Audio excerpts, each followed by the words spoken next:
अस्सलाम वालेकुम नाज़रीन। जब इकरा और नूर इकट्ठे हो जाते हैं तब दुनिया कद काट नहीं देखती बल्कि अजमत देखती है। ऐसी एक अजीम हस्ती के साथ इस वक्त हम मौजूद हैं जो अगर मैं दिखा सकूं तो ये हमारी इकरा नूर साहिबा हैं। रावलपिंडी से इनका ताल्लुक़ है और अपना पूरा तारुफ ये खुद करवाएंगी। और आज इनको एक बहुत अच्छा अवार्ड मिला है, उस अवार्ड के बारे में भी आपको बताएंगी। अस्सलाम वालेकुम इकरा, कैसी हैं आप? ठीक है, ज़रा हमारे नाज़रीन को बताएंगे आप में इतने जो गुण हैं, इतनी जो खूबियाँ हैं आए। अस्सलाम वालेकुम, मेरा नाम इकरा है और पूरा नेम मेरा इकरा नूर है। और मुझे जो अवार्ड दिया गया है वो खदीजतुल कुबरा अवार्ड दिया गया है।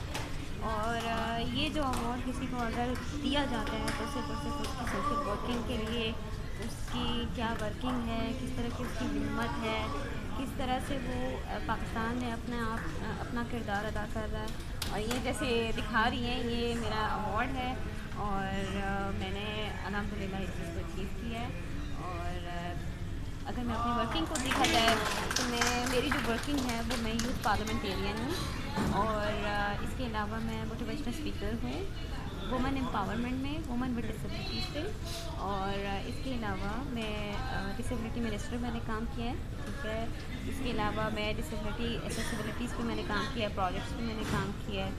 और मोटिवेशनल स्पीकर जब मैं करती हूँ तो उसमें भी मैं काफ़ी चीज़ें एक्सप्लेन करती हूँ, स्पेशली वुमेन विद डिसेबिलिटी के किस तरह के बैरियर्स उनको फेस करने पड़ते हैं, क्योंकि मैंने वो चीज़ खुद एक्सपीरियंस की हुई है।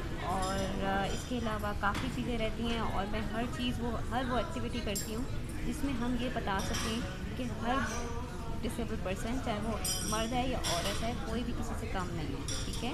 और दूसरा ये कि जो एक्टिविटीज़ मैंने की हैं उसमें से एक एक्टिविटी है कि मैंने एक फैशन शो किया है और मैंने उसमें खुद राम पे वॉक किया है और मैंने उसमें ये रिप्रेजेंट किया है कि कोई भी प्लेटफॉर्म किसी के लिए नामुमकिन नहीं है, सिर्फ और सिर्फ हिम्मत चाहिए और हौसला चाहिए। Thank you.